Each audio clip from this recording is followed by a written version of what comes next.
বাসায় এরা কেন ঘুরে, কখনো জিজ্ঞাসা করেছেন নিজেকে যে ওরা কেন একই রাস্তায় বারবার ঘুরে? হ্যাঁ বলেন।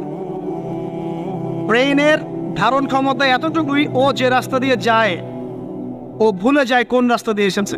ওই জন্য প্রতিবার এই রাস্তাকে ওর কাছে নতুন বলে মনে হয়। এত স্বল্প জ্ঞান আল্লাহ পাক ব্রেন তাকে দিয়েছে, কিন্তু তারপরেও সে আল্লাহর অবাধ্যতা করে না, কিন্তু সে আল্লাহর ইবাদত করে। ওই মাছও আল্লাহর ইবাদত করে। এখন আমাদের সমাজে এমন কিছু মানুষ দেখতে পাওয়া যায়, জ্ঞান বুদ্ধি মাশাআল্লাহ এমন বলদের পর্যায়ে, যদি বলি কাশ্মীর মনে হচ্ছে জান্নাত, বলবে যে কাশ্মীরকে জান্নাতের সাথে তুলনা করছে। সুবহানাল্লাহ। যাই হোক, আপনাকে যেটা বলছিলাম, যদি এই বিয়ের ডিসিশন আপনি ঠিক রাখতে পারেন, দুনিয়াতে জান্নাতের একটা ফ্লেভার পাবেন ইনশাআল্লাহ।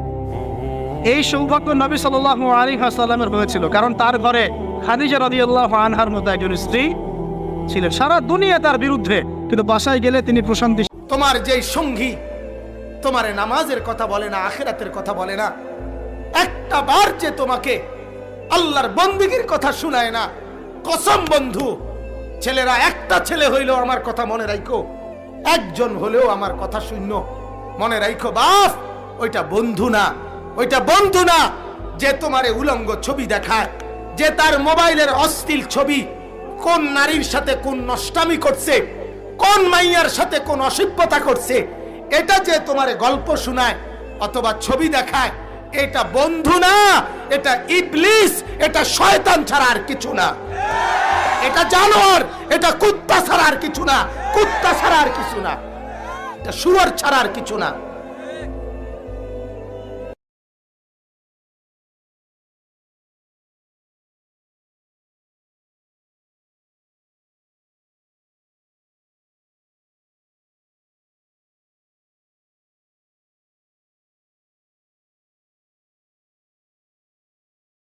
নবীজি বলছেন, আমি কি তোমাদেরকে জানিয়ে দিব কোন কাজ তোমার কলবের মরিচা দূর করবে? সাহাবীরা বললেন, অবশ্যই ইয়া রাসূলুল্লাহ। তিনি তখন এই দুইটা কাজ বলেছেন। এক নাম্বার, বেশি থেকে বেশি কোরআন তেলাওয়াত এবং মউতের স্মরণ তোমার